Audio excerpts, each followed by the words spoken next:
Oke, jadi ini saya baru beres lari di luar. Kebetulan hujan, storm kalau kata orang Amerika ya. Dan saya ingin menggunakan 10 menit antara lari saya dan sebelum berangkat kerja untuk membuat video ini. Sebenarnya di video ini saya hanya ingin menjelaskan apa perbedaan dari bahagia ala stoik, lalu memaknai hidup ala stoik, dan ada satu lagi stoik pakai Q, dan ada juga satu lagi mengobrol dengan teman. Semuanya saya buat, semuanya saya lakukan hanya dengan alasan satu, untuk berlatih fokus terhadap apa yang bisa saya kendalikan, yaitu effort dan usaha saya untuk menjadi seorang content creator.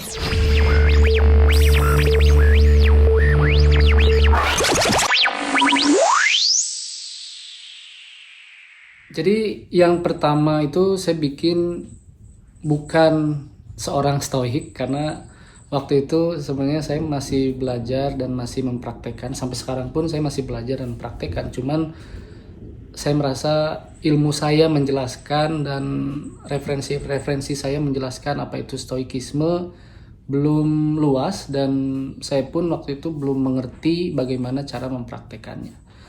Dan sekarang saya ubah nama bukan seorang stoik menjadi bahagia ala stoik, karena di fase hidup saya itu sepertinya saya sudah mendapatkan pengertian apa itu bahagia menggunakan cara-cara stoik gitu ya. Dan tentunya di segmen bahagia ala stoik itu saya menjelaskan sesuatu, menjelaskan apa yang ada di buku, menjelaskan apa yang stoik sebelumnya jelaskan, dengan menggunakan perspektif saya atau sudut pandang saya sebagai pembicara gitu ya, bagaimana saya menjelaskan stoik atau kata-kata tersebut. Dan di situ saya juga belajar bagaimana cara menjadi pembicara yang baik gitu ya, karena semuanya saya lakukan secara otodidak dengan alasan satu saja, untuk mengetahui, untuk mengerti bagaimana cara memfokuskan diri terhadap hal-hal yang ada di dalam kendali gitu ya. Karena memang pada dasarnya saya ingin menjadi seorang content creator, dan ketika kita gitu ya ingin menjadi sesuatu, ya kita harus melakukan dan harus terus melakukan dan harus berlatih untuk melakukannya gitu ya. Ketika kita tidak melakukan untuk, atau kita tidak berlatih untuk menjadi sesuatu, maka kita tidak akan menjadi apa-apa. Seperti layaknya bisnismen, ya mereka melakukan bisnis, membangun bisnis, dan berlatih untuk bagaimana caranya menjadikan bisnis itu menghasilkan keuntungan gitu ya. Dan bagi saya di sini ya, saya bagaimana caranya di bahagia ala stoik itu saya menjelaskan sesuatu sebagai seorang pembicara, dan dengan memperbaiki reasoning saya, dengan memperbaiki penilaian saya terhadap apa yang saya baca gitu ya, dan membandingkannya dengan apa yang saya praktikkan gitu ya. Dan memang sangat terasa sekali mungkin bagi teman-teman yang mendengarkan dari awal sampai episode terakhir gitu ya di minggu kemarin, cara saya berbicara, cara saya menjelaskan itu masih banyak kekurangan, dan sampai sekarang pun masih banyak kekurangan, dan saya mencoba terus untuk menjadi seorang pembicara yang baik gitu ya. Nah, setelah bahagia ala stoik segmen itu saya prioritaskan untuk audio, dan saya prioritaskan untuk saya belajar sebagai pembicara gitu ya. Nah, saya bikin memaknai hidup ala stoik, dan memaknai hidup ala stoik ini saya buat untuk menjelaskan apa yang ingin saya jelaskan di dalam hidup saya, ya terutama saya mempraktekkan stoikisme dan bagaimana kesulitan mempraktekkan stoikisme gitu ya. Banyak yang kurang memahami mungkin ya, bahwa Stoikisme itu bukan menjadikan kita sebagai orang yang tidak memiliki emosi, tidak memiliki keinginan, pasrah gitu ya, tidak ya. Tetapi stoikisme itu malah membantu kita untuk mendapatkan apa yang kita inginkan dengan menciptakan makna dari apa yang kita lakukan gitu ya. Jadi menggunakan faculty of reasoning, kalau kata Epictetus ya, menggunakan faculty of reasoning, karena kemampuan beralasan, kemampuan berpendapat, kemampuan menggunakan nalar dan rasio itu hanya dimiliki oleh manusia gitu ya, dan tidak dimiliki oleh makhluk-makhluk lainnya.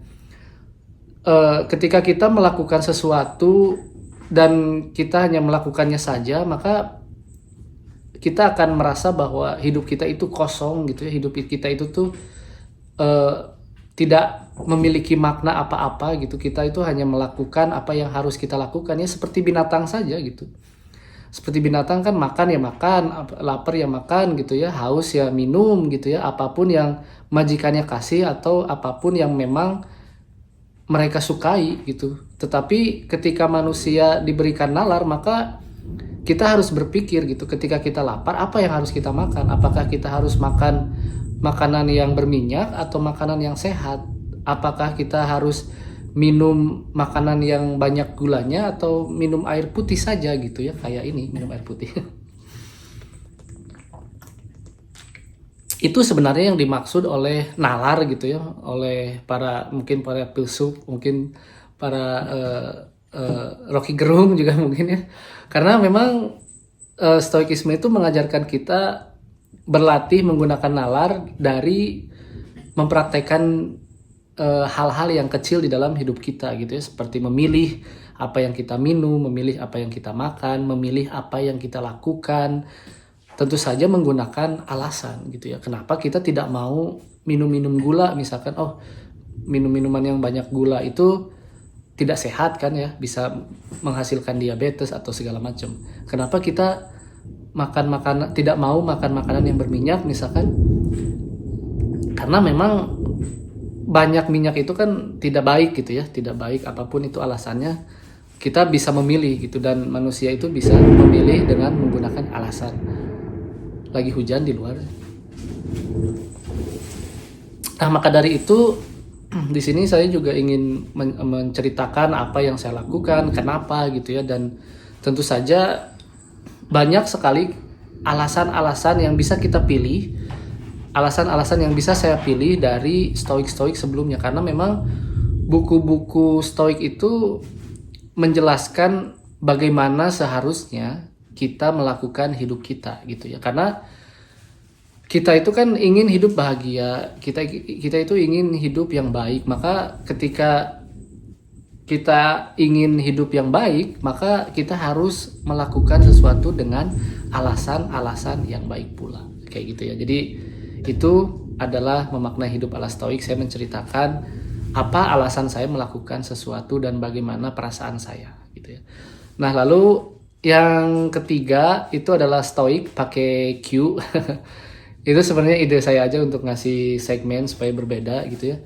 Dan di segmen itu sebenarnya saya ingin menjelaskan tentang buku apa yang sedang saya baca, terutama ketiga buku yang paling banyak dibaca oleh orang-orang yang ingin mempelajari stoikisme, yaitu Seneca, Letters from a Stoic, lalu Meditation dari Marcus Aurelius, dan juga Discourses dari Epictetus gitu ya. Dan ketiga buku itu adalah ketiga buku yang sangat penting ketika kita ingin mempelajari stoikisme gitu ya.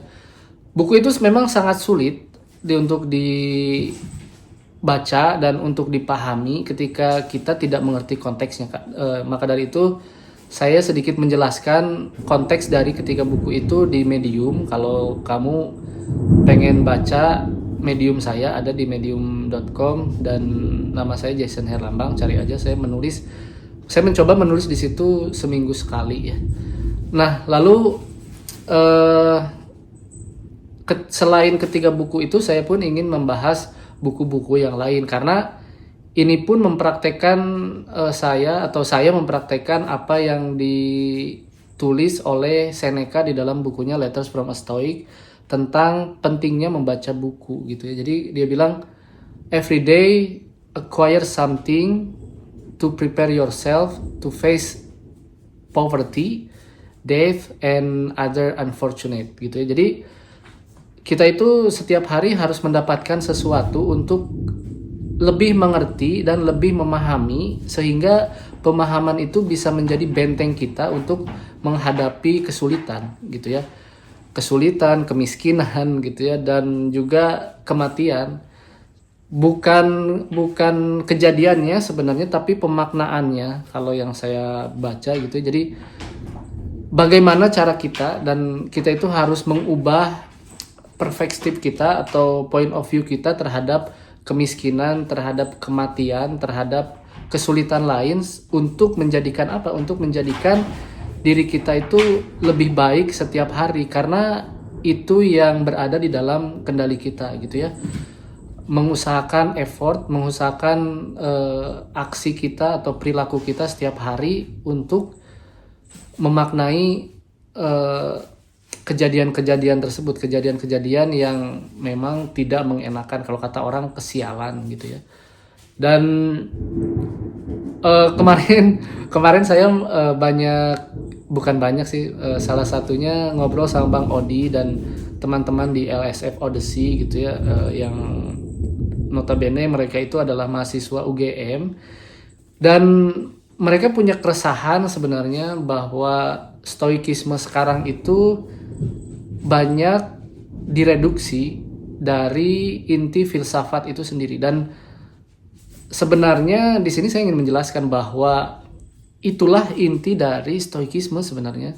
Kita tidak usah memikirkan banyak hal, tidak usah memikirkan tentang Tuhan, tidak usah memikirkan tentang bagaimana cara orang berpikir, tetapi kita harus berpikir seperti Socrates gitu, menanyakan kepada diri kita sendiri kenapa kita melakukan hal yang kita lakukan di dalam hidup gitu ya. Karena memang pada dasarnya filsafat itu melatih kita untuk menggunakan kemampuan kita critical thinking itu gitu ya. Kita harus melatih critical thinking itu. Tapi critical thinking itu bukan memikirkan hal-hal yang tidak